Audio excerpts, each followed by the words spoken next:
வணக்கம் மக்களே, சற்றுமுன் கிடைத்த தகவல் ஒன்றை பார்க்க போகிறோம். ஒரு மொழிக்காக மற்ற மொழிகளை அழிப்பதா? சீமான் திடீர் தகவல். இந்த ஒரு தகவலை பற்றி தான் நாம் பார்க்க போகிறோம்.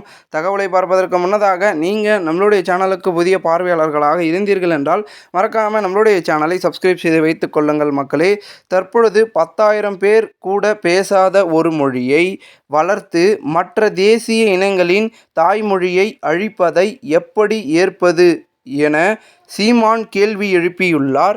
இது குறித்து அவர் அறிக்கையில் 2014-15 முதல் 2024-25 வரையிலான 10 நிதியாண்டுகளில் சமஸ்கிருத மொழியை பரப்ப ரூபாய் 2,532.59 கோடியும், தமிழ், தெலுங்கு உட்பட 5 செம்மொழிகளுக்கும் சேர்த்து வெறும் ரூபாய் 147.56 கோடியும் ஒதுக்கப்பட்டிருப்பது கண்டிக்கத்தக்குரியது என சீமான் தெரிவித்திருந்தார். இந்த ஒரு தகவல் அரசியல் வட்டாரங்களில் பெரும் பேசும் பொருளாக மாறியிருக்கிறது.